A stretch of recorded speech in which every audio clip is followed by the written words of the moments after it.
Hi everyone, ये हमारा जो है सिक्स्थ लेक्चर है और सिक्स्थ चैप्टर भी है, जहाँ पर हम सीरीज़ स्टार्ट किए हुए थे एनसीईआरटी सार संग्रह का मॉडर्न हिस्ट्री का। ये मेरा छठा चैप्टर है और छठा वीडियो भी है। इससे पहले मैंने 5 चैप्टर को वीडियो के थ्रू कवर किया था और उसको इतने अच्छे से किया था कि वो याद हो जाए हमेशा के लिए। तो चलिए इसको स्टार्ट करते हैं सिक्स्थ वीडियो को। और जो आज का टॉपिक है वो सन 1857 की क्रांति है। सबसे पहले इसका बैकग्राउंड ये था कि बहुत सारी जो पॉलिसीज़ थी ब्रिटिश गवर्नमेंट की, और ब्रिटिश गवर्नमेंट नहीं कह सकते हैं, ईस्ट इंडिया कंपनी तब तक, तो उनकी इतनी मतलब बुरी पॉलिसी थी कि उन्होंने भारत के प्रत्येक वर्ग को जो है बहुत ही बुरे तरीके से शोषण किया था। और उसी का परिणाम स्वरूप जो है 1857 की क्रांति हमें देखने को मिलता है। और 1857 की क्रांति का केवल एक कारण नहीं है, बल्कि बहुत सारे कारण हैं जो कि असंतोष के रूप में 1857 की क्रांति में देखने को मिली है। ठीक है। और 1857 की क्रांति इसलिए भी महत्वपूर्ण हो जाता है क्योंकि इसके बाद जो है ईस्ट इंडिया कंपनी को अपना जो भी सामान था पैक करके ब्रिटेन जो है लौटना पड़ गया था, क्योंकि फिर ईस्ट इंडिया कंपनी को समाप्त कर दिया गया और फिर यहाँ पर जो है क्राउन के रूल को स्टार्ट कर दिया गया। स्टार्ट करते हैं हम। इसमें है कि 1857 की जो क्रांति है सर्वप्रथम कहाँ से शुरू हुई थी। तो ये जो है मेरठ से शुरू हुई थी। कब? 10 मई 1857 को। याद रखिएगा, पूछा जाएगा कि जो 1857 की क्रांति है उसका प्रारंभ कहाँ से हुआ था। तो ये मेरठ से शुरू हुआ था। कब? तो 10 मई 1857 को। अब है ये क्वेश्चन बहुत बार पूछा जा चुका है कि मंगल पांडे जो थे ये इन्होंने ही सबसे पहले विरोध किया था चर्बी वाली कारतूस के यूज़ को जो है नहीं करने के लिए, कि जो पहले जो इन लोगों को आगे होगा, ये आगे जाकर हम देख लेंगे। तो रेजिमेंट तो समझते ही है कि जो छावनी होता है, तो कौन से छावनी के थे मंगल पांडे? तो 34वें रेजिमेंट के थे। ठीक है। और ये रेजिमेंट कहाँ है? बैरकपुर, पश्चिम बंगाल। अब देखिए, बहुत सारे लोगों को जैसे पता होगा कि मंगल पांडे ही ने ही सर्वप्रथम जो है 1857 की क्रांति के लिए की शुरुआत का जो है बीज बोया था। तो उसमें ऑप्शन में अगर दे देगा कि 1857 की क्रांति सर्वप्रथम कहाँ हुई थी, ऑप्शन मेरठ भी दे देगा, बैरकपुर भी दे देगा। ठीक है। तो वहाँ पे आपको ध्यान रखना है कि भले ही मंगल पांडे ने जो है शुरुआत मतलब बीज बोया था, बट स्टार्ट जो हुआ था वो मेरठ से ही हुआ था। ठीक है। और क्यों हुआ था पता है? जब अप्रैल में जो है मंगल पांडे को फांसी हो जाती है, उसके विरोध स्वरूप जो है 10 मई को क्रांति प्रारंभ करने की जो है उन लोगों ने मंशा बनाई थी, जितने भी सैनिक थे उन्होंने। और सैनिक के साथ साथ और भी कुछ वर्ग थे जो इसमें इन्वॉल्व हुए। ठीक है। उसके बाद है वर्ष 1857 के स्वाधीनता संग्राम के प्रतीक क्या थे? को कमल और रोटी। ये बीपीएससी का क्वेश्चन है। तो जो स्वाधीनता संग्राम के प्रतीक के रूप में रोटी और कमल को जो है वो बनाया गया था प्रतीक के रूप में। फिर है आगे, फिर है आगे, वर्ष 1857 के विद्रोह का तत्कालीन कारण क्या था? तो तत्कालीन कारक था कि एनफील्ड राइफल, जो मैं पहले बोल रही थी, एनफील्ड राइफल में चर्बी वाले कारतूसों का प्रयोग, यानी जो राइफल होते थे, ठीक है, राइफल जो होते थे वो उसके पीछे में जो है, पीछे और आगे में लगा होता था एक डब्बा ढक्कन के जैसा, उसको मुंह से खोल कर जो है खींच कर खोलना पड़ता था, और वही जो जो कारतूस है वो बनाया जाता था चर्बी, मतलब ऐसा जो है हल्ला था, यानी र्यूमर्स था कि जो कारतूस है वो जो है चर्बी से बनाया जा रहा है, और इसी इसी को जो है रिलीजियस प्रोस्पेक्टिव से देखकर जो है मंगल पांडे ने विरोध किया था। ठीक है, हाँ, तो चर्बी वाले कारतूस का प्रयोग है। वैसे बहुत सारे कारण थे 1857 की क्रांति का, लेकिन तत्कालीन कारक अगर पूछा जाए तो वो एनफील्ड राइफल थे। ठीक, उसके बाद है कि अंग्रेजों की शोषणकारी आर्थिक, राजनीतिक और धार्मिक एवं प्रशासनिक नीतियों के प्रभाव से ही 1857 के विद्रोह का जन्म हुआ। बताए ही कि जो सिर्फ चर्बी वाले कारतूस तो तत्कालिक कारक थे, यहाँ पर बहुत सारे कारक थे, जैसे आर्थिक में भी आपने देखा ही कि कितने विभिन्न प्रकार के जो जो वो कृषि अधिनियम थे, बहुत सारे जो एक्ट और जो सेटलमेंट सब थे, जैसे परमानेंट सेटलमेंट था, वो सब जितने अस्थाई बंदोबस्त, महालवाड़ी सिस्टम, वो सब जो रेवेन्यू कलेक्ट करने का जो जो आर्थिक तरीका था, सॉरी, जो जितने भी तरीके थे, उसने जो है भारत की आर्थिक स्थिति को डामाडोल कर दिया। और अकाल, बहुत सारे खाद्यान्नों की कमी, क्योंकि नकदी फसलों का जो है उन लोगों ने उपजाना शुरू करने के लिए जो है बाध्य बनाया जाने लगा। उसके बाद पैदावार घट गया, और टैक्सेस को इतने बढ़ा दिए कि इन लोगों का जो है सारा सामान, जितना भी पूंजी था, उसके साथ साथ हर एक चीज़ जो है वो चला जाता था, और इनके पास कुछ बचता नहीं था, किसानों के पास। तो आर्थिक कारण और राजनीतिक कारण समझ ही रहे हैं कि किस प्रकार पूरे भारत पर उन लोगों ने अपने नियम कानून बनाकर राज करना शुरू कर दिया था। उसके बाद धार्मिक कारण में जैसे बहुत सारी चीज़ें, जैसे कि आपको बताया ही गया कि कारतूसों का प्रयोग, यानी जो मैक्सिमम लोग थे वो पहले वेजिटेरियन थे, और उन्हें जो है टारगेट किया जा रहा था। बहुत सारे ऐसे भी थे, जैसे 1833 में जो एक एक्ट आया था, 1833 में एक एक्ट आया था, ईसाई मैसेनरियों को भारत आने की आज़ादी दे दी गई थी, और फिर यहाँ आकर उन लोगों ने जो है बहुत सारे जो है धर्म परिवर्तन करवाना शुरू भी कर दिया था।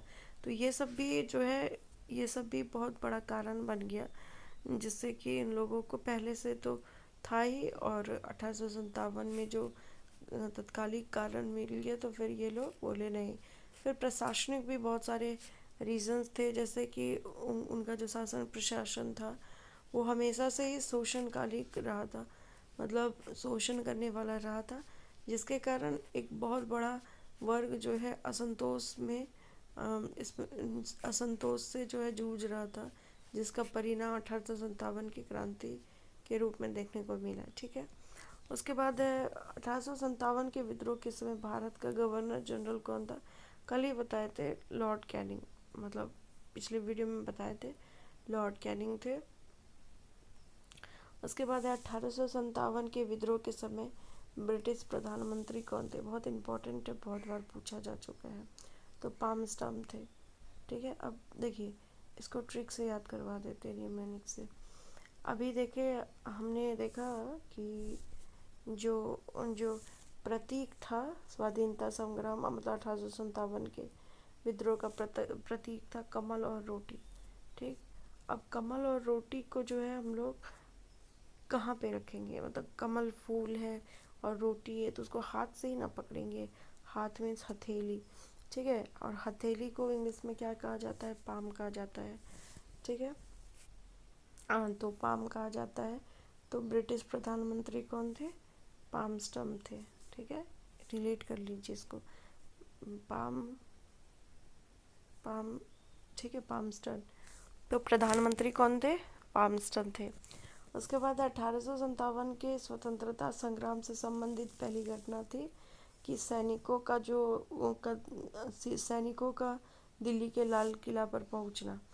मतलब ये था, सबसे बड़ा घटना क्या हुआ कि सैनिक जितने भी मेरठ वाले सैनिक थे सबका यही था कि सबसे पहले हम लोग लाल किला पहुंचेंगे और फिर वहां से मुगल को जो है, जो हमारे भारत का प्रतीक है, उनको अपने गुट में शामिल करेंगे, अपना नेता बनाएंगे और उसी के लीडरशिप में हम लोग काम करेंगे। लेकिन आगे चल के बहुत सारी चीज़ें हो जाती है जिसमें बहुत सारे वर्ग जो भारत के होते हैं, जैसे गोरखा हो गया और भी जो मतलब जो बहुत सारे ऐसे ज़मींदार जो कि ब्रिटिश सरकार से बहुत ही ज़्यादा वफादारी कर लेते हैं, बहुत सारे छोटे छोटे जो शासक वर्ग थे, ठीक है, वो लोग सब ब्रिटिश सरकार के सपोर्ट में आ जाते हैं और उन लोगों ने जो है बहुत साथ दिया ब्रिटिश सरकार का ये 1857 की क्रांति को दबाने में। तो और अंततः ये लोग जो है फिर हार जाते हैं, ठीक। तो आगे बढ़ते हैं फिर। उसके बाद है उसके बाद है 1857 के विद्रोह में भाग लेने वाले सर्वाधिक जो सैनिक थे वो कहाँ से थे, तो अवध के क्षेत्र से। आपको पता ही होगा कि अवध अवध यूपी में था और यूपी यूपी के जो मतलब अवध के लोग थे, ठीक है, मैक्सिमम जो है वो अवध से ही सैनिक के रूप में काम करते थे। और अवध से सैनिक के रूप में थे। और आपको मैंने पिछले वीडियो में बताया कि 1856 में जो है अवध को जबरदस्ती जो है कुशासन के आधार कुप्रशासन के आधार पर जो है इन लोगों ने राज्य हड़प नीति के तहत अपने उसमें मिला लिया था, इसको भी हड़प लिया था। और जिससे कि जो है मेरठ में एक अलग प्रकार की अशांति उसी समय से थी और फिर जिसका परिणाम स्वरूप जो है यहाँ पर 1857 के विद्रोह में हमें देखने को मिल सकता है, ठीक है। उसके बाद है बहुत यहाँ पे लिस्ट दिया। फिर है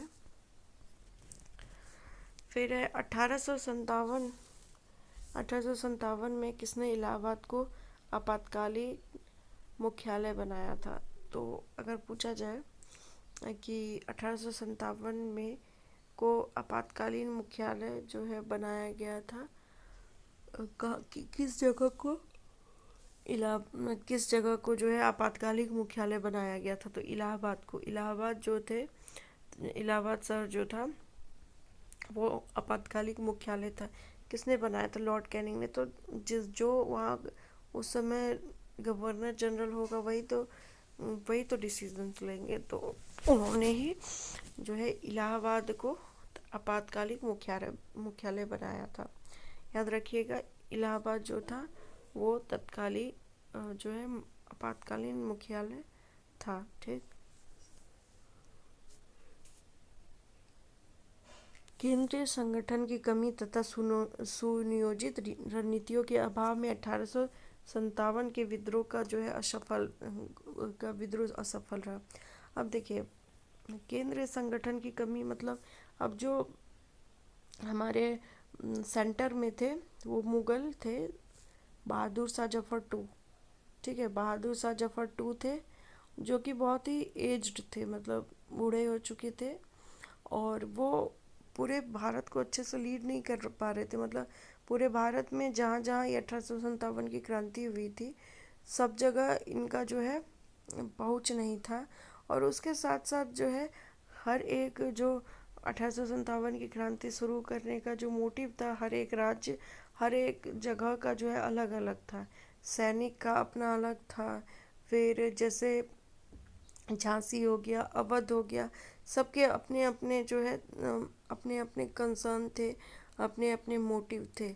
तो कोई एक मोटिव के कारण जो है 1857 की क्रांति शुरू नहीं हुई थी, बल्कि बहुत सारे मोटिव के कारण, और सबके अपने अपने इंटरेस्ट थे। जैसे बाबू कुंवर सिंह का जमींदारी छिन जाना, फिर सॉरी हाँ लक्ष्मीबाई का जो है मणिकर्णिका का जो है उसका हड़प नीति के तहत उसके झांसी को छीन लेना, उसको गद्दी से हटा देना।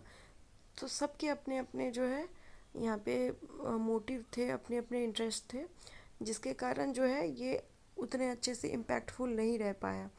और उसके साथ साथ क्या हुआ कि रणनीति बनाने वाला भी कोई नहीं था, और आवाजाही का भी साधन नहीं था, जिसके कारण से क्या हुआ कि जो रणनीतियाँ थी, क्योंकि 31 मई को जो है टारगेट किया गया था कि सभी जो है दिल्ली की तरफ कूच करेंगे, लेकिन 31 मई से पहले ही जो है 10 मई को ही 1857 की क्रांति की शुरुआत हो गई।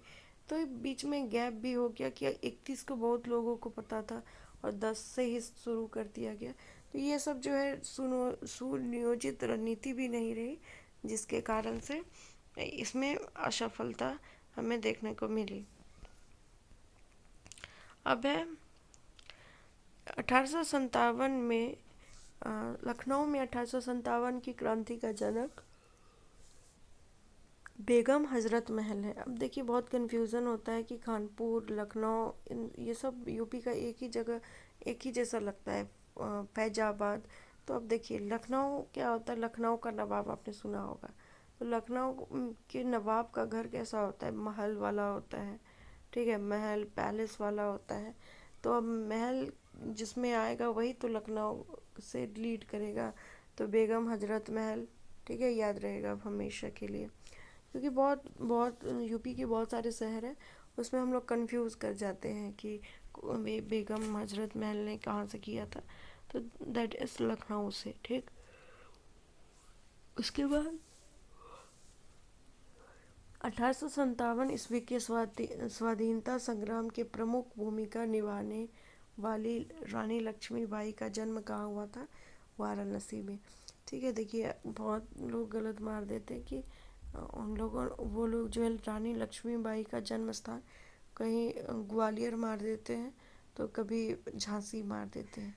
लेकिन आपको बता दूं कि इनका जो जन्म हुआ था वाराणसी में हुआ था, और जो इनकी मृत्यु होती है और इनका जो अवशेष है वो ग्वालियर में, एमपी के ग्वालियर में देखने को मिला था, ठीक है। तो याद रखिएगा वाराणसी से था, और झांसी उत्तर प्रदेश में इनकी शादी होती है, ठीक है, गंगाधर राव से। और ठीक है, तो रानी लक्ष्मीबाई का जन्म कहाँ हुआ था, वाराणसी में हुआ था। उसके बाद है रानी लक्ष्मीबाई को अंतिम युद्ध में किसने पराजित किया था, कैप्टन ह्यूरोज। अब देखिए बहुत सारे कैप्टन, बहुत सारे ब्रिटिश अधिकारी होंगे, जेम्स ग्रांट, फिर हडसन, निकलसन। तो उस दौर में आप कंफ्यूज कर जाएंगे कि लक्ष्मीबाई से किसने युद्ध किया था। तो इसका न्यूमोनिक्स है, जैसे यहाँ पे आ रहा है ह्यूरोज, कैप्टन ह्यूरोज।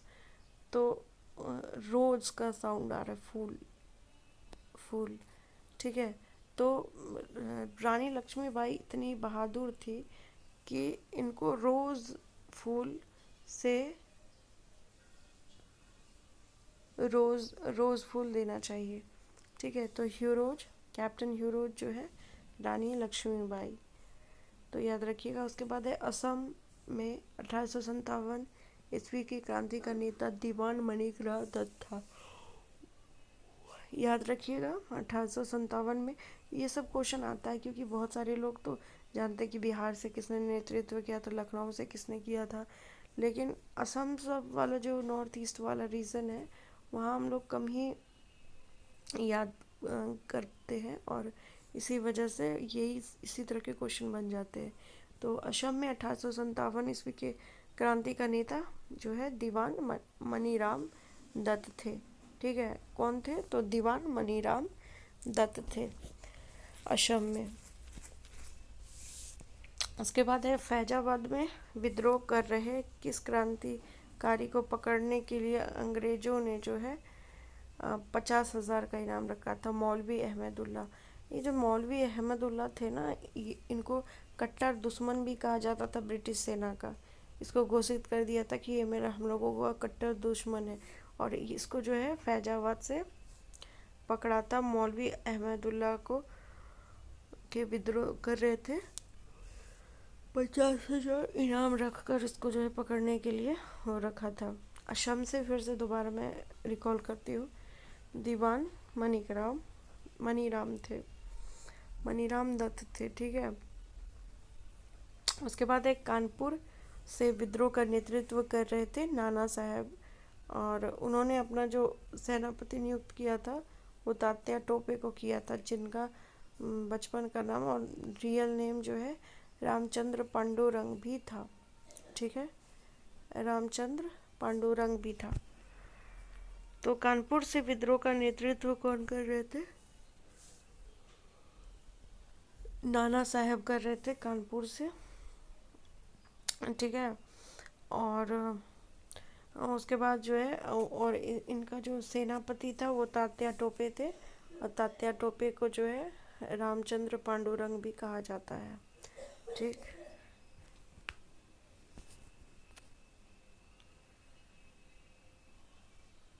उसके बाद है 1857 की विद्रोह के दौरान मुगल बादशाह बहादुर शाह जफर ने किसे अपना सेनापति नियुक्त किया था? तो बख्त खां। ये इम्पोर्टेंट है, याद रखिएगा कि बख्त खां जो थे उसको 1857 की क्रांति में बहादुर शाह जफर जो टू थे, ठीक है, उन्होंने बहादुर शाह जफर टू जो है उन्होंने बख्त खां को अपना सेनापति नियुक्त किया था, याद रखिएगा, बख्त खां। उसके बाद आगे बढ़ते हैं। यहाँ पे देखिए लिस्टिंग दिया हुआ है, यहाँ पे कुछ लिस्टिंग है जिसमें कि हमारा 1857 की क्रांति का मुख्य केंद्र कौन विद्रोही नेता था, और तिथि कब थी, और दमनकर्ता कौन था, उसका लिस्ट दे दिया गया। बहुत इम्पोर्टेंट है, इसको देख लेते हैं, हर एक एग्ज़ाम में आता है। सबसे पहले दिल्ली से, तो दिल्ली से तो पता ही है केंद्र में कौन बैठा है, मुगल जो है बहादुर शाह जफर टू, और इसका जो सेनापति है बख्त खां, ठीक, सैन्य नेतृत्व। क्योंकि बहादुर शाह टू जो है वो बहुत बूढ़े हो गए थे, तो ये खुद से अब कुछ कर नहीं पा रहे थे, इसी वजह से ये अपना सैन्य नेतृत्व जो है बख्त खां को करने कहता है। उसके बाद विद्रोह की तिथि का 11 मई, आपने पढ़ा कि 10 मई को स्टार्ट हुआ था, 10 मई को 1857 की क्रांति शुरू हुई थी। तो उन लोगों का पहला यही मोटिव था कि सब दिल्ली की तरफ पहुंचेंगे, तो 11 को सब पहुंचे, और 11 मई 1857 को विद्रोह यहाँ शुरू होता है दिल्ली में। अब इसके जो दमनकर्ता थे वो निकलसन और हडसन थे, ठीक है। देखिए और ये सब मर भी गए थे, में भी ये मर गए थे दमन करते करते। तो निकलसन और हडसन याद रखिएगा। देखिए दोनों में सन सन आ रहा है, सन, इधर भी सन, इसमें भी सन आ रहा है। निकल और हट, ये कहता था दिल्ली में जो, मतलब ये आर्मी था, सॉरी ये जो चीफ था, इसमें ये क्या कहता था, एक तो कहता था कि तुम लोग निकलो, मतलब जो भी विद्रोह कर रहा था उसको बोलता था तुम लोग निकलो और हटो भी और निकलो भी। तो निकलसन और हडसन ने दिल्ली में जो है नेतृत्व किया था दमन को करने में, ठीक है। उसके बाद है लखनऊ, आपको अभी हमने बताया था ट्रिक से, लखनऊ के नवाब कहाँ रहते थे? महल में, ठीक है। और एक विरजिस कादरी भी थे, सॉरी विरजिस कादिर भी थे। अब देखिए बहुत सारे लोग तो लखनऊ में बेगम हजरत महल जानते ही होंगे, लेकिन क्वेश्चन आ जाएगा विरजिस कादिर जो है उनका नेतृत्व किस जगह से था? तो लखनऊ से, याद रखिएगा, विरजिस कादिर, ठीक है, विरजिस कादिर जो है। अब हाँ, अब देखिए इसको इसको भी निमोनिक से याद करा देते। जो लखनऊ के नवाब थे ना, वो सब महल में रहते थे और वो बहुत वीर होते थे। वीर मतलब बहुत ही जो है बहादुर होते थे, वीर और बहादुर। तो वीर वीर वीर जो है लखनऊ के नवाब होते थे। तो ये हो गया। और इसने अपनी जो विद्रोह की तिथि थी वो 4 जून 1857 को जो है किया था, यानी कि 4 जून को जो है यहाँ पर होता है। और इसको किसने हट मतलब दमन किया था, तो कॉलिन कैंपबेल ने। अभी अभी एक चीज़ है कि कैंपबेल ने यूपी के और एक और जो विद्रोह हुआ था उसको दबाया था। तो याद रखिएगा कैंपबेल। तो लखनऊ और कैंपबेल, कॉलिन कैंपबेल। अब देखिए कि कॉलिन एक होता है ना कि कॉलिन एक साफ़ करने वाला होता है, मतलब शीशा या फिर कोई भी चीज़ अगर साफ़ करना है तो फ्लश हम लोग करके जो मतलब उसको स्प्रे करके जो है, कॉलिन नाम का आता है कि स्प्रे करके उसको साफ़ करने वाला, गंदगी धूल या शीशा, मोटरसाइकिल, कार, जो टेबल फर्श ये सब साफ़ करने वाला कॉलिन आता है। कॉलिन मीन्स होता है साफ़ करना। तो कॉलिन कैंपबेल जो थे उन्होंने क्या किया, उन्होंने महल को साफ़ किया। किससे? कॉलिन से। ठीक है, कॉलिन से साफ़ किया था महल को। और महल में कौन रहती थी? बेगम हज़रत महल, लखनऊ के नवाब। ठीक। उसके बाद है झांसी, ग्वालियर, लक्ष्मीबाई और तात्या टोपे। ठीक है, दोनों दोनों जो है याद रखिएगा कि तात्या टोपे ने झांसी और ग्वालियर से भी किया था। और वहाँ जो आप कानपुर में पढ़े थे वहाँ से भी। ठीक। तो झांसी, ग्वालियर, यहाँ भी 4 जून 1857। याद रखिएगा कि जो लखनऊ है और झांसी है दोनों जगह एक दिन स्टार्ट हुआ था। तो याद रखिएगा यूपी के 2 शहर, यूपी के झांसी झांसी और मध्य प्रदेश का ग्वालियर में भी जो है वही सेम सेम में रखा था। उसके बाद है जनरल ह्यूरोज। अभी याद करवाए थे, रोज़ लक्ष्मीबाई को दिया जाता था, रोज़ फूल, फ्लावर।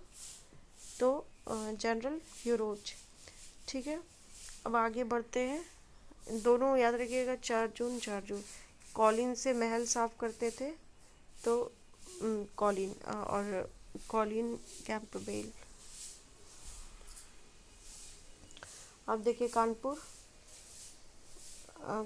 में तो आपको बताया ही गया, नाना साहब और तात्या टोपे। 5 जून को शुरू होता है। और यहाँ भी कॉलिन कैंपबेल ही था।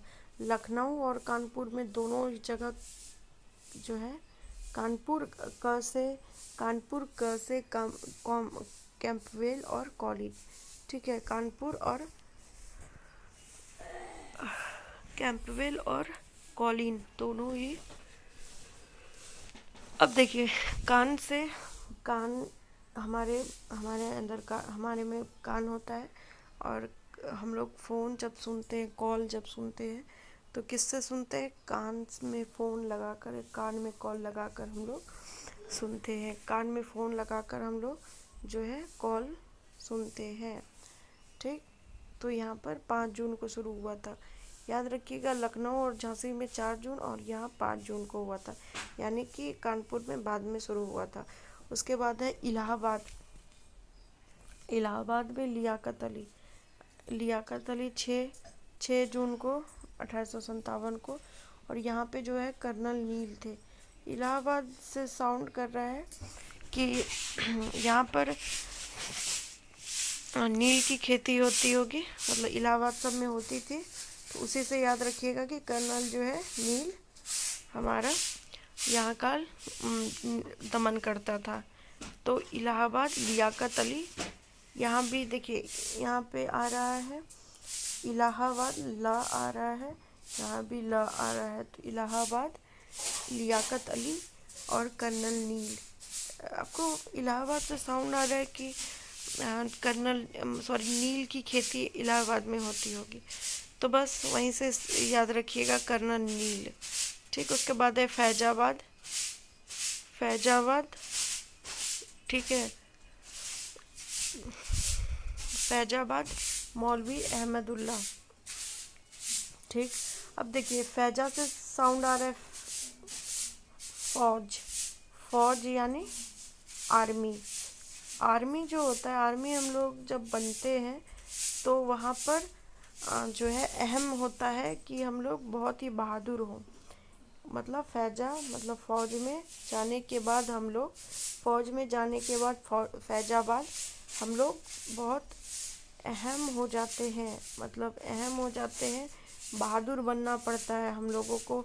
बहुत ही ज़्यादा जो है रिस्क होता है, हम लोगों के ऊपर बहुत रिस्पॉन्सिबिलिटी आ जाता है देश को बचाने का, देश के लिए अपना जो है सर्वस्व न्योछावर करने का। तो फैजाबाद फौज, फौज बनने के बाद जो है अहम हो जाता है हर एक डिसीज़न। और कर्नल नील, अब याद ही होगा कि कर्नल सब जो पोस्ट होता है वो कहाँ होता है, आर्मी सबका जो ऑफिसर होता है वो वही तो होता है, कर्नल, कैप्टन, इस तरह का करके।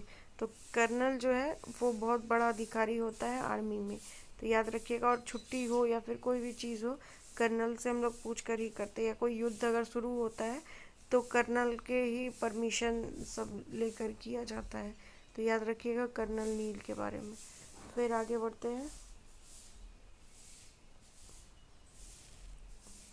उसके बाद है जगदीशपुर, सभी जानते हैं, कुंवर सिंह। और एक देखिए एक और क्वेश्चन आया था शायद एक्साइज, जो 28 पोस्ट पे अभी जो मेंस का एग्ज़ाम हुआ था उसमें एसआई एक्साइज वाला, उसमें पूछा था कि कुंवर सिंह के बाद जो है वो किसने जगदीशपुर का नेतृत्व किया था। तो अमर सिंह, ठीक है, अमर सिंह जिनके भाई थे उन्होंने ही जो है जगदीशपुर में कुंवर सिंह के बाद मोर्चा संभाला था, अमर सिंह ने। ठीक है, कब? 12 जून, याद रखिएगा, क्योंकि बिहार का अगर एग्ज़ाम की तैयारी कर रहे हैं तो डेट, बिहार में कोई भी घटना होता है और बीपीएससी और बीएसएससी वालों का फेवरेट है जगदीशपुर और कुंवर सिंह, ये क्वेश्चन हमेशा रहता है। तो याद रखिएगा 12 जून 1857 को, 12 जून 1857 को, ये डेट भी याद रखिएगा, 12 जून 1857 को। देखिए मैं जिसका डेट बोलूँ कि आएगा उसको वहीं पे याद कर लेना, क्योंकि बाद में फिर याद करने का हमारे पास टाइम ही नहीं मिलेगा और याद भी नहीं होगा। तो 12 जून 1857 को। और यहाँ पे कौन थे? तो विलियम टेलर और विसेंट आयर। देखिए ये जो जगदीशपुर है, जगदीशपुर में आपको पता ही है कि ये सब जमींदार थे, कुंवर सिंह और अमर सिंह। तो अब देखिए इन लोगों को दबाया किसने था? तो विलियम टेलर और विसेंट आयर। ठीक है, अब इसको याद कर लीजिएगा क्योंकि ये बहुत बहुत ही बार पूछा गया है कि किसने दबाया था जगदीशपुर के विद्रोह को। तो विलियम टेलर और विसेंट आयर, विलियम टेलर और विसेंट आयर, विलियम टेलर और विसेंट आयर। उसके बाद है कि विसेंट आयर और विलियम टेलर, याद रखिएगा, विसेंट आयर और विलियम टेलर। उसके बाद है बरेली, बरेली से साउंड आ रहा है बरेली की बर्फ़ी, एक मूवी थी बरेली की बर्फ़ी, फेमस है। तो बरेली में बर्फ़ी फेमस है, तो बर्फ़ी को हम लोग क्या करते हैं? खाते हैं, खान और खा, ठीक है, बरेली की बर्फ़ी को खाते हैं हम लोग, खाते हैं या खाना है। उसके बाद जून में ही हुआ था, मैक्सिमम देख रहे हैं यहाँ पे जून में ही हुआ था, बस दिल्ली और, एक मिनट आपको एक बार रिकॉल करा देते हैं कि मैक्सिमम जो घटना हुई थी वो दिल्ली में, जून में हुई थी। और सिर्फ एक यहाँ पे दिल्ली का जो है 11 मई को हुआ था, बाकी सारे जून में ही हुए थे, याद रखिएगा इसको। अब ये है, तो यहाँ पे देखिए, यहाँ पे याद किए थे 12 जून को विलियम टेलर और विसेंट आयर के बारे में हम लोग किए थे। उसके बाद है बरेली, उसके बाद है बरेली, बरेली की बर्फ़ी याद किए थे, खान। उसके बाद विसेंट आयर। अब बर्फ़ी सब में देखिएगा कि बहुत सारी बर्फ़ी जलेबी जो होती है वो बहुत सेंटेड आने लगी है, मतलब उसको आप खाएंगे ना तो आपको लगेगा कि इसमें परफ्यूम मारा हुआ है। ठीक है, तो सेंट मीन्स परफ्यूम। तो खाने वाले सामान में भी आजकल परफ्यूम का यूज़ किया जाता है ताकि लोग वो खाएं। होली सब में देखते हैं, होली सब में जो वो होता है, एक बार मैं खाई थी बारात में, कहीं बारात में बचपन में ही गई थी, तो वहाँ पे मैंने एक जलेबी खाई थी और उस जलेबी में भांग मिला हुआ था, लेकिन समझ नहीं आ रहा था, उसमें मिक्स था और ऊपर से सेंट यानी परफ्यूम मार दिया गया था। खाने के बाद मेरा सर पूरा भारी हो गया था और बहुत ज़्यादा उल्टी भी हुई थी। सो याद रखिएगा, उससे यहाँ रिलेट करवा रही हूँ मैं, और ये सही सच्ची घटना है। तो हमारे मतलब बर्फ़ी में जो है सेंट था। उसके बाद है फतेहपुर अजीमुल्ला। ठीक है, और 1857। और यहाँ के जो लीडर थे, मतलब सॉरी लीडर तो बताए अजीमुल्ला। ठीक, उसके बाद है जनरल रेनॉल्ड ने इसको ख़त्म करवाया था। अब देखिए, फतेहपुर से आ रहा है फतह करना। ठीक है, फतेहपुर से आ रहा है फतह करना, कोई भी चीज़ काम को फतह करना। और फतह करने के लिए हम लोग क्या करना पड़ता है, हम लोगों को रन करना पड़ता है। रन मतलब दौड़ना पड़ेगा, फिर बहुत मेहनत करनी पड़ेगी। तो फतह करने के लिए जैसे मिल्खा सिंह ने जो है फतह किया था, यानी रन करके फतह किया था। उसके बाद एक है ना सॉन्ग, कर हर मैदान फतेह। तो दैट इज़ फतेह मीन्स उसमें दिखाया जाता है कि रणबीर कपूर बहुत तेज़ी से रन करता है और पहाड़ों पर चढ़ता है। तो ठीक है, फतेहपुर से फतह, और फतह से जोड़ लेते हैं जनरल रेनॉल्ड। ठीक है, थोड़ा फनी है बट देखिए ऐसे ही को रिलेट किया जाता है और ऐसे ही दिमाग में ये सब फैक्ट को याद रखा जाएगा। उसके बाद है 1857 के विद्रोह के समय मुगल शासक कौन थे? बहादुर शाह जफर थे, ये तो पता ही है। और इन्हें इस विद्रोह का अखिल भारतीय नेता माना गया था। पूछ लिया जाए कि किसे जो है विद्रोह का अखिल भारतीय नेता माना गया था, तो यही बहादुर शाह जफर टू को ही माना गया था, याद रखिएगा। अब आगे बढ़ते हैं।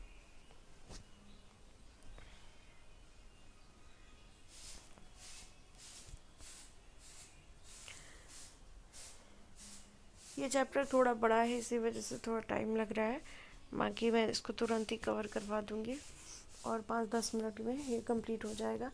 1857 के विद्रोह के दमन के पश्चात भारतीय शासन अधिनियम 1858 पारित किया गया। आपको पता ही होगा कि जो मुख्य तौर पर 1857 में जो है क्रांति शुरू हुई, 1857 में क्रांति शुरू हुई, तो इसको दमन करते करते 58 बीत गया था। ठीक है, 58 बीत गया था। तो उसी दौरान जो है उन लोगों ने कहा इस तरह का, अगर इस तरह और विद्रोह एक दो हो गया तो हम लोगों को यहाँ से रवाना होना पड़ जाएगा, क्योंकि बहुत ही एकदम अंग्रेज़ों को इन लोगों ने पस्त कर दिया था, भारत के लोगों ने। तो इसी वजह से इन लोगों ने कहा कि एक ऐसा एक्ट लाओ जिसमें कि हर एक चीज़ को कंट्रोल कर लो, और ये जो है ईस्ट इंडिया कंपनी को हटाओ यहाँ से, क्योंकि ये इतना इनकम भी जनरेट कर रही है यहाँ से। और वहाँ पर क्राउन को कुछ इससे हेल्प भी नहीं हो रहा है, मतलब ब्रिटेन में जो क्राउन बैठे हुए हैं वहाँ पे जो एडमिनिस्ट्रेशन है वहाँ के अकॉर्डिंग ये लोग चल भी नहीं रहा है, और प्रॉफिट भी जो है ये लोग बहुत कमा रहा है, और हम लोगों को इससे कोई हेल्प भी नहीं है, प्लस इतना बड़ा बड़ा युद्ध हम लोग अफोर्ड नहीं कर सकते हैं। तो इसीलिए 1858 का जो है भारत शासन अधिनियम लाया गया है, जिसमें क्या हुआ कि ब्रिटिश ईस्ट इंडिया कंपनी के हाथ से शासन को लेकर ब्रिटिश क्राउन के हाथों में दे दिया, और यहाँ पे ये बस कंपनी मात्र रह गई थी, और ब्रिटिश क्राउन ही अब जो है यहाँ पे सब कुछ संभालेगा। उसके बाद है महारानी विक्टोरिया ने भारतीय प्रशासन को ब्रिटिश राज के नियंत्रण में लाने की घोषणा कब की थी? तो 1 नवंबर 1858। याद रखिएगा, डेट भी पूछ सकता है कि यही बस लाइन दे देगा कि महारानी विक्टोरिया ने जो है भारतीय प्रशासन को ब्रिटिश राज के नियंत्रण में लाने की घोषणा कब की थी? तो 1 नवंबर 1858 को। ठीक। उसके बाद है वर्ष 1857 के विद्रोह के दमन के पश्चात भारतीय सेना का पुनर्गठन करने के लिए जो है पीला आयोग। आपको पता है कि ये जो 1857 की क्रांति की शुरुआत हुई थी वो सेना के ही असंतोष से, और सेना ने इसमें भारतीय सेना ने बढ़ चढ़ कर हिस्सा लिया था।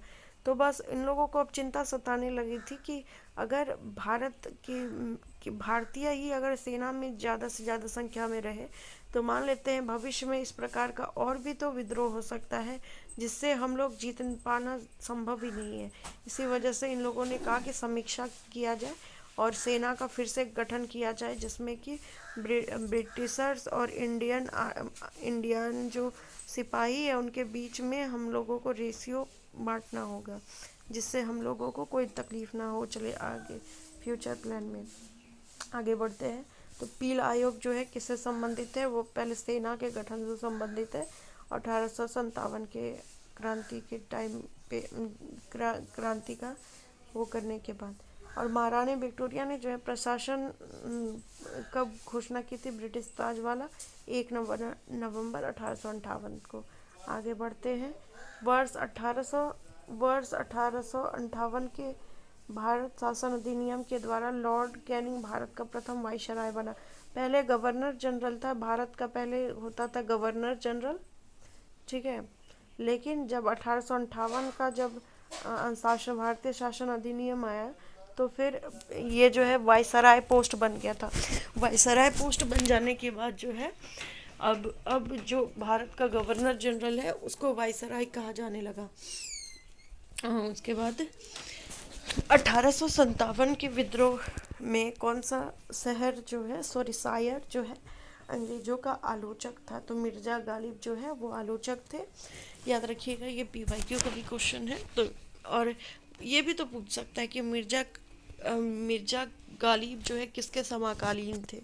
तो 1857 के विद्रोह के ये इकलौते गवाह थे, सोचा जाए तो।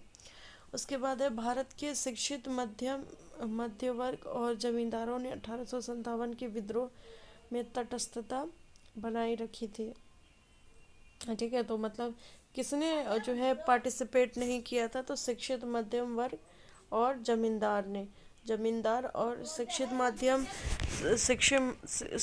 माध्यम वर्ग और जो जमींदार थे उन्होंने तटस्थता बनाए रखी थी। किसमें? तो इसी 1857 के विद्रोह में। कौन कौन? जमींदार एक तो, क्योंकि जमींदार आपको पता ही है जमींदार को प्रॉफिट ही था तो उसको कोई लेना देना है ही नहीं। और शिक्षित मध्यम वर्ग जो पढ़े लिखे लोग थे वो सब वफादार थे, क्योंकि ये सब ही तो कोई ना कोई पोस्ट पर जो है पढ़े लिखे थे तो इनको कोई ना कोई पोस्ट पर ब्रिटिश सरकार रख लेते थे। तो इसी वजह से ये लोग जो है नहीं यहाँ पर वो किए। और जमींदार तो वफादार होंगे ही, क्योंकि इन्हें तो सब छूट मिला था रेवेन्यू कलेक्ट करने का, हर एक चीज़ में छूट मिलता था इनको।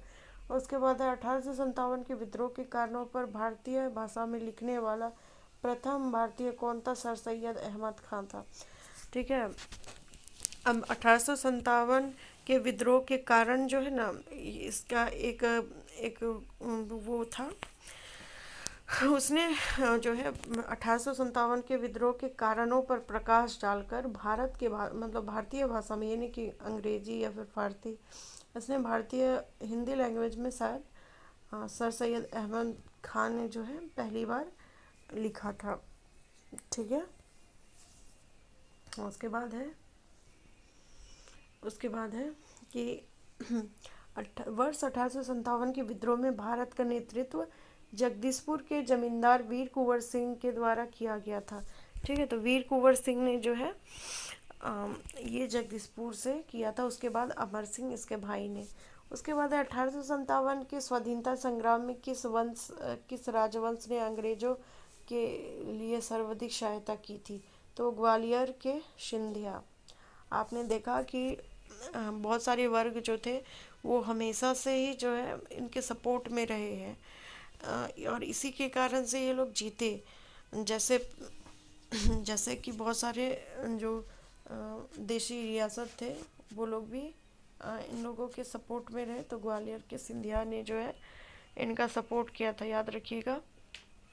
अब देखिए सिंधिया से संधि याद रखिए, मतलब ये लोग जो है ब्रिटिश सरकार से संधि कर लेते हैं, तो याद रखिएगा सिंधी को संधि कौन किया था, तो ग्वालियर के सिंधिया। ठीक, अब देखिए बहुत सारे बुक हैं और हर एक एग्ज़ाम में ये सब बुक के बारे में आ जाता है, जिसको मैं ट्रिक से करवा दूंगी। आगे बढ़ते हैं। देखिए बुक में है द द ग्रेट रिबेलियन, ठीक है, the great rebellion, Ashok Mehta. अब ग्रेट रिबेलियन है अशोक मेहता। अब देखिए कोई भी रिबेलियन में हम लोग अगर कोई भी जो रिबेलियन होता है, रिबेलियन इन द सेंस कि बहुत बड़ा एक अगर बैटल होता है, ठीक है, और बैटल में जो जीतता है या फिर शहीद हो जाता है ना, तो उसको अशोक चक्र मिलता है। ठीक, अशोक चक्र मिलता है, परमवीर चक्र मिलता है, हर एक जो है चीज़ मिलता है। तो अशोक चक्र किसको मिलता है, जो ग्रेट रिबेलियन होते हैं, जो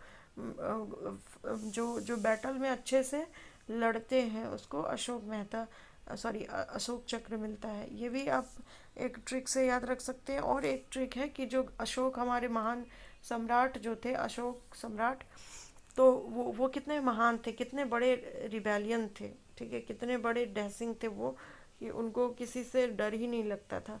तो रिबेलियन जहाँ साउंड करे अशोक, ठीक है, या तो आपको अशोक चक्र याद रखना है या नहीं तो अशोक जो सम्राट थे वो याद रखना है।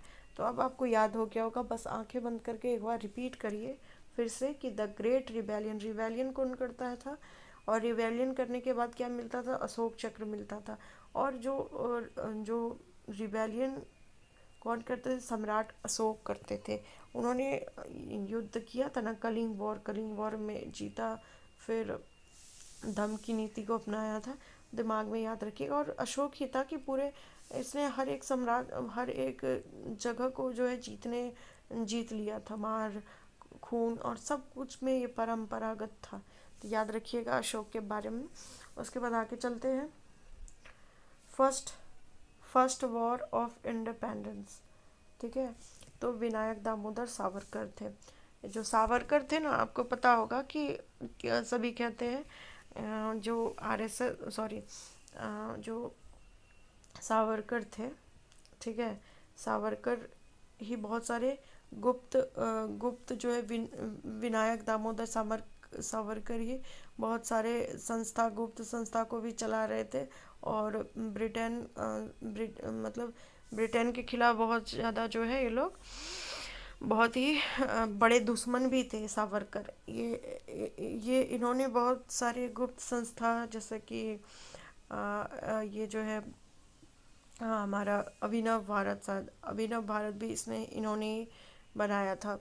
तो और भी बहुत सारे जैसे जैसे कॉन्स्पेरेसी, मतलब बहुत सारे षड्यंत्र में भी विनायक दामोदर सावरकर का हाथ था, ठीक है, जो ब्रिटिशर्स के खिलाफ षड्यंत्र रचते थे।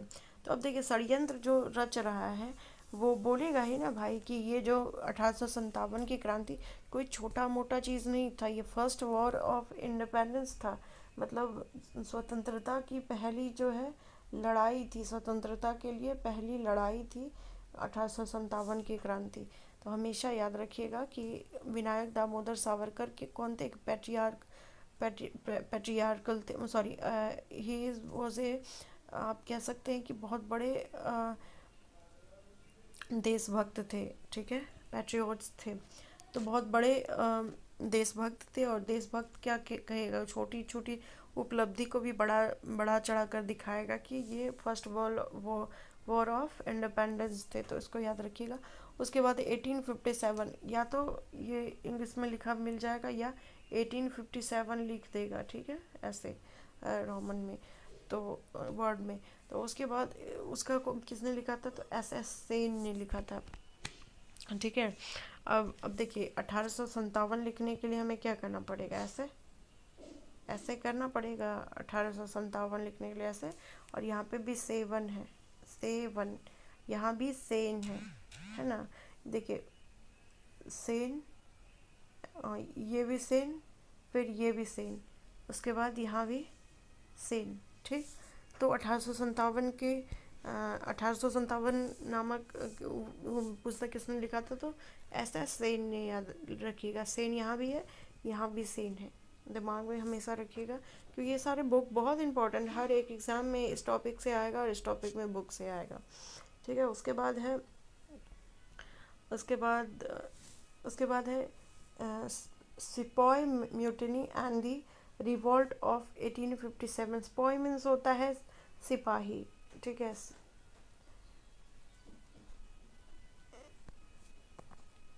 स्पॉय मीन्स होता है सिपाही। अब स्पॉय मीन्स होता है सिपाही। तो इसमें क्या होता है, आरसी मजूमदार, आरसी मजूमदार होता है। तो अब देखिए इसको कैसे याद करना है। जैसे देखिए, सिपाही सिपाही जो बनता है, यानी आर्मी जो बनता है, ठीक है, उसका जो है सभी लोग आदर करते हैं। इसलिए करते हैं, कहते हैं कि प्राउड आर्मी, क्योंकि ये लोग बहुत ही है, मतलब बहुत हमारे देश की रक्षा के लिए लोग अपना सर्वस्व न्योछावर कर देते हैं। दिन रात हमारी सेवा में बॉर्डर पे रहते हैं कि दुश्मन हमारे ऊपर अटैक ना कर दे। तो आर्मी जो होते हैं, यानी सिपाही जो होते हैं, हम उनका बहुत आदर करते हैं। तो मजूमदार मीन्स मजूम आदर, इसमें आदर आ रहा है साउंड। तो sepoy mutiny and the revolt of 1857। स्पॉय जैसे ही आए मतलब आर्मी, आर्मी का हम लोग क्या करते हैं, आदर, आदर से मजूम आदर। उसके बाद है हिस्ट्री ऑफ इंडियन म्यूटिनी। ठीक है, हिस्ट्री।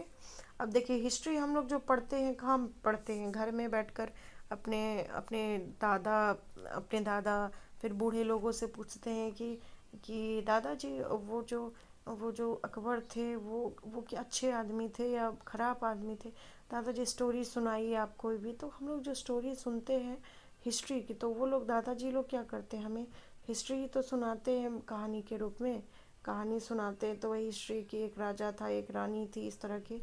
तो हिस्ट्री हम लोग क्या करते हैं, होम में बैठ के सुनते हैं। किससे, अपने या तो दादाजी से, या तो मम्मी से, या तो पापा से, या तो भैया से। तो हम लोग हिस्ट्री कहाँ पे सुनते हैं, टी के साथ, यानी चाय के साथ। हम लोग चाय के साथ होम में बैठकर जो है सुनते हैं, मतलब चाय पीते हैं या फिर दूध पीते हैं या फिर जूस पीते हैं, और फिर ये पीकर हम लोग कहानी घर में बैठ के सुनते हैं अच्छे से, झूले पर झूलते हुए। ठीक है, याद रखिएगा। तो हिस्ट्री हम लोग कहाँ सुनते हैं, तो TR होम्स, होम में बैठकर। ठीक, होम जैसे हिस्ट्री याद आए, मतलब हिस्ट्री कहाँ सुनेंगे, होम में बैठकर। उसके बाद है आगे दो बचा है, और एक है रिबेलियन 1857। यहाँ पे रिबेलियन लग गया है, तो PR जोशी। कोई भी रिबेलियन बनने से पहले जोश होना ज़रूरी है। अगर जोश होगा तभी हम लोग, सबसे पहले देखते थे, एक उरी मूवी आई थी, उसमें पूछा जाता था हाउ इज़ द जोश, पूछा जाता था, यानी कि आपका जोश इन द सेंस आप में एनर्जी कैसी है, तभी आप लोग जो है बैटल में जा सकते हैं। तो मतलब रिबेलियन 1857, इसमें रिबेलियन भी है और इसमें भी 1857 है। तो ये नहीं सोचेगा कि 1857 है जिसके बारे में हम लोग वहाँ बता रहे थे कि एसेंसी, बल्कि ये लिखा हुआ सिर्फ मैथ वाले टर्म्स में है 1857। उसके पहले रिबेलियन लगाए। तो रिबेलियन में हम लोगों को जोश रहना चाहिए, एनर्जी हाई रहनी चाहिए, तभी हम लोग जीत सकते हैं। उसके बाद है causes of the Indian revolt, Sir Syed Ahmad Khan. हमने जो है यहाँ पर क्या पढ़ा था, हमने यहाँ पर देखिए, यहाँ हमने पढ़ा था ना कि एक मिनट, हाँ, यहाँ पर हमने पढ़ा था 1857 के विद्रोह के कारणों पर जो है भारतीय भाषा में लिखने वाले प्रथम भारतीय कौन थे, सर सैयद अहमद खां। तो मतलब काउज, ये कारण क्या है, काउज ही तो है, यहाँ कारण है और यहाँ काउजेज है, causes of the Indian revolt. ठीक है, तो ये सर सैयद अहमद खान ने। एक बार क्विक रिवाइज कर लेते हैं, रिकॉल कर लेते हैं। देखिए, द ग्रेट कौन होता है, द ग्रेट कौन था, अशोक, अशोक द ग्रेट। ठीक है, अशोक द ग्रेट। उसके बाद फर्स्ट वॉर ऑफ इंडिपेंडेंस, हम बहुत ही बड़े मतलब देशभक्त थे, इसी वजह से हम लोग बोले कि फर्स्ट वॉर था ये इंडिपेंडेंस का। उसके बाद 1857 सेवन सेन, ठीक। उसके बाद है सिपॉय, स्पॉय मीन्स बहुत सिपाही, सिपाही का हम लोग क्या करते हैं, आदर करते हैं। उसके बाद history of Indian mutiny, history हम लोग होम्स में बैठकर चाय पीकर देखते हैं, सुनते हैं, तो टी आर होम्स। अब है रिबेलियन 1857, रिबेलियन होने के लिए हम लोगों को जोश होना चाहिए, तभी रिबेलियन हम लोग कर सकते हैं। Causes of Indian revolt, sir Syed Ahmad का, आपको याद हो गया, एक बार दोबारा फिर से इसको रिपीट कर लेंगे तो फिर आपको ये हमेशा के लिए याद हो जाएगा, और आप ऑप्शन देखकर जो है इसको ठीक कर लेंगे। आगे बढ़ते हैं। उसके बाद है किसने 1857 के विद्रोह को स्वतंत्रता की पहली लड़ाई कही थी, आपको पता ही है, वी.डी. सावरकर ने, इंग्लिश में यहाँ पे बुक भी था। 1857 के विद्रोह को एक षड्यंत्र की संज्ञा दी थी, षड्यंत्र की संज्ञा दी थी जेम्स आउट्रम और ट्रेलर ने। अब देखिए, षड्यंत्र में कॉन्स्पेरेसी, और षड्यंत्र रचने के लिए क्या करते हैं, बोला कि ये तो ट्रेलर आउट हुआ है। इसने क्या बोला, ये जो षड्यंत्र था ना, ये ट्रेलर आउट था, यानी कि ट्रेलर होता है ना, मूवी से पहले ट्रेलर दिखाया जाता है। और इसी तरह जो अंग्रेज था, ये सब अंग्रेज, ये सोचिए तो सर जेम्स आउट्रम और डब्ल्यू ट्रेलर, ये इन्होंने कहा कि ये जो 1857 की का क्रांति है, ये सब षड्यंत्र है, जिसका ट्रेलर हम लोगों को अभी दिखाया गया है, और आउट हुआ है इसका ट्रेलर, बस आउट और ट्रेलर, और आगे पिक्चर बाकी होगा अगर आपने नीति नहीं बदली तो, ठीक। तो षड्यंत्र किसने कहा था, षड्यंत्र को हम लोगों ने देखा है ट्रेलर के रूप में आउट हुआ है, ठीक, याद रखिएगा। उसके बाद तथाकथित प्रथम स्वतंत्रता संग्राम, ना तो प्रथम था और ना ही स्वतंत्रता संग्राम था, यह कथन किसका है, तो ये आर.सी. मजूमदार। आपने देखा ही कि इसने कहा था सिपॉय म्यूटिनी कहा था, आर.सी. सिपॉय म्यूटिनी कहा था, मतलब सिपाही का आदर, मजूमदार ने। तो अभी इसने जब सिपाही म्यूटिनी कह दिया कि सिपाही का विद्रोह था, तो सिर्फ इसमें सिपाही ने ही भाग लिया था, इसका कहना था, और उसी का ही विद्रोह था, इसको स्वतंत्रता संग्राम से ना जोड़े। तो आपको ये पता ही होगा, इसने सिपाही म्यूटिनी कहा था, तो स्वतंत्रता संग्राम ये नहीं था, और ना ही ये प्रथम था, ठीक है। इससे पहले भी बहुत सारे जैसे छोटे छोटे आदिवासियों ने जो है यहाँ पहले से ही हो विद्रोह, फिर आदिवासी के बहुत सारे विद्रोह, किसान विद्रोह, सब कुछ देखने को पहले ही मिल गया था, तो ये तो पहला नहीं था, ये बड़े तौर पर ये आया, लेकिन पहला तो नहीं था, इसने ऐसा कहा कि और भी बहुत सारे युद्ध हो, मतलब बहुत सारे विद्रोह हो चुके हैं जिसको दबाया जा चुका है, ठीक है। तो आर.सी. मजूमदार। उसके बाद है भारतीय स्वाधीनता आंदोलन का सरकारी इतिहासकार कौन थे, तो एस.एन. सेन। एस.एन. सेन के बारे में हमने पढ़ा ना, 1857 इसने लिखा हुआ था, 1857 इंग्लिश में, ठीक है। इसने लिखा था, एस.एन. सेन जो है वो सरकारी इतिहासकार थे, इसी वजह से ये जो है ना, सब बात एकदम सरकार के फेवर में ही लिखे होंगे, ठीक है, अच्छी अच्छी बातों को लिखा होगा इसने। उसके बाद है, अब देखिए इसमें कुछ टर्म्स है, ठीक है, मत मतलब क्या क्या इतिहासकार ने क्या क्या कहा है। अब देखिए, एस.एन. सेन, आपको पता ही है कि ये जो है, ये ब्रिटिशर्स के सपोर्ट में बोलेंगे, ये बिल्कुल भी नहीं हम लोगों के सपोर्ट में बोलेंगे, क्योंकि ये सरकारी इतिहासकार थे। तो जो कुछ धर्म के लिए लड़ाई के लिए प्रारंभ हुआ, वह स्वतंत्रता संग्राम के रूप में जो है समाप्त हो गया। इसने क्या कहा कि ये जो है लड़ाई भले ही धर्म के साथ शुरू हुई थी, लेकिन ये जो है स्वतंत्रता संग्राम के रूप में एक बड़ा सा स्वतंत्रता संग्राम के रूप में होकर समाप्त हो गया था, ठीक। उसके बाद है अशोक मेहता। अशोक मेहता ने क्या कहा था, Ashok the great, Ashok the great पढ़ा ना, उनका द ग्रेट रेबिलियन करके था। तो 1857 के विद्रोह का स्वरूप राष्ट्रीय था, हमने पढ़ा ही कि द ग्रेट रिबेलियन बोला था, तो स्वरूप जो है राष्ट्रीय बताया था। अशोक मेहता ने क्या बताया था, राष्ट्रीय। अशोक ने बताया था कि 1857 का विद्रोह जो है स्वरूप राष्ट्रीय था। वी.डी. सावरकर, आपको पता ही है, इसने हमेशा बोला था भारतीय राष्ट्रीय जो है स्वतंत्रता संग्राम, इसके बारे में ये पता ही होगा। फिर आदर, आपको पता ही है, इसके बारे में हमने पढ़ा ही। स्पॉय म्यूटिनी से का ही था बुक। तो सिपाही मतलब ये सिपाही के सपोर्ट में था, कि मतलब सिपाही ने विद्रोह किया था। तो इसने कहा था कि तथाकथित न प्रथम संग्राम था, और ना ही जो है राष्ट्रीय, और ना ही स्वतंत्रता संग्राम था, ये सिपाही म्यूटिनी था। इसने बस इतना ही लिखा था। उसके बाद है सर जॉन लॉरेंस। ये जो है इसने भी कहा था, लॉरेंस ने भी, कि ये जो है सिपाही विद्रोही था। ठीक है, लॉरेंस ने भी कहा था, सॉरी, इसने भी कहा था कि ये सिपाही विद्रोह है, लॉरेंस ने। ठीक है, लॉरेंस और सीले दोनों ने ही कहा था कि ये सिपाही विद्रोह है, पूर्णतः सिपाही विद्रोह है। उसके बाद है बेंजामिन डिज़रायली।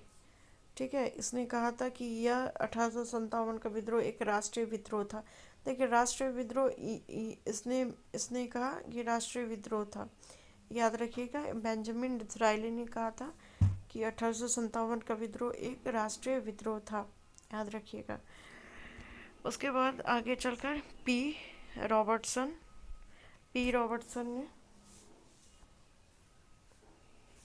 रॉबर्टसन ने कहा कि 1857 के विद्रोह केवल एक सैनिक विद्रोह था, जिसका तत्कालीन कारण चर्बी वाला जो है कारतूस था।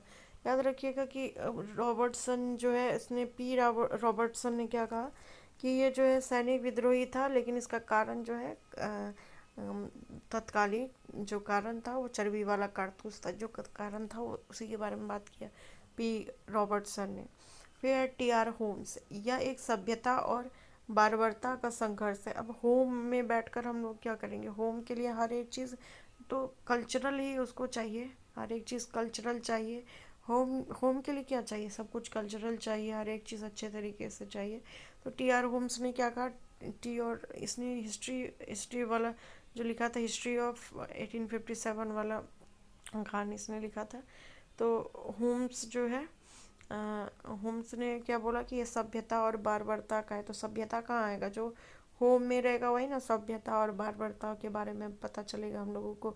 अब जंगल से बैठकर सभ्यता की बारे में तो नहीं जान सकते, कल्चर के बारे में जानने के लिए होम में रहना होगा। ठीक है, याद रखिएगा। तो सभ्यता और बारबरता का संघर्ष, होम्स।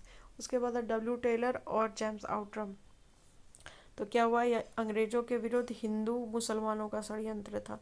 अभी हम लोगों ने पढ़ा ऊपर कि टेलर और आउट्रम ने कहा था कि 1857 का विद्रोह तो केवल जो है षड्यंत्र था।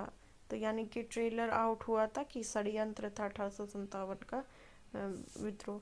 तो अब किस तरह का षड्यंत्र था, हिंदू मुस्लिम षड्यंत्र था। ठीक, उसके बाद रीज क्या होता है, रीति रिवाज होता है ना, कि रीति रिवाज कल्चरल। तो अब इस ईसाई अब किस में होता है रीति रिवाज, धर्म में होता है। तो क्या हुआ, यह ईसाई धर्म के विरुद्ध एक धर्म युद्ध था, या ईसाई धर्म के विरुद्ध एक धर्म युद्ध है। रीज ने क्या बोला, ठीक है, ये जो है धर्म युद्ध था, यानी रीति रिवाज कहाँ होगा, धर्म में। तो धर्म युद्ध किसने बोला था, रीज ने बोला था। ठीक, और एक लाइन था बचा हुआ। देखिए, रानी लक्ष्मीबाई के मृत्यु पर हीरोज ने कहा था, भारतीय विद्रोही में वे अकेली पुरुष थे। ठीक है, इसका याद रखिएगा कि भारतीय विद्रोह में वो एक अकेली पुरुष थी। हीरोज आपको पता ही है, रोज़ किस किस टाइम पर था, तो रानी लक्ष्मीबाई को रोज़ देना, रोज़ गिफ्ट करना। ठीक है, अब देखिए, ये पूरा 1857 की क्रांति को मैंने पूरे अच्छे तरीके से कवर किया। इसको जहाँ पे मुझे लगा कि आपको अच्छे से याद करवाना चाहिए, रिकॉल करवाया न्यूमोनिक्स बनाकर, हर एक चीज़ आप दोबारा, ये चैप्टर क्योंकि वास्ट है तो इसको दोबारा से वीडियो को देख लीजिएगा और खुद से भी रिवीजन कर लीजिएगा। तो ये पूरा 1857 आपका NCERT सार संग्रह से कंप्लीट कर दिया गया है, और जो मुझे एक्स्ट्रा पॉइंट लगे थे मैंने बताया। और थोड़ा वीडियो लंबा हुआ है क्योंकि टाइम लगता है ना समझाने में, सिर्फ पढ़कर निकल जाने में तो मैं और भी बहुत सारे मैं बहुत जल्दी इसको कवर कर देती अगर मुझे जल्दी पढ़कर निकल जाना होता, लेकिन मुझे यहाँ समझाना पड़ता है, याद भी करवाना पड़ता है। तो इसी वजह से मैं इस तरह से बातें करती हूँ कि याद भी हो जाए। तो बस अब ये कंप्लीट हो चुका है और आई होप कि मैंने अच्छा किया होगा। और कैसा लगा आप इसके बारे में बता सकते हैं। बहुत ही अच्छे से पढ़ते रहिए और आगे बढ़ते रहिए। चलिए बाय।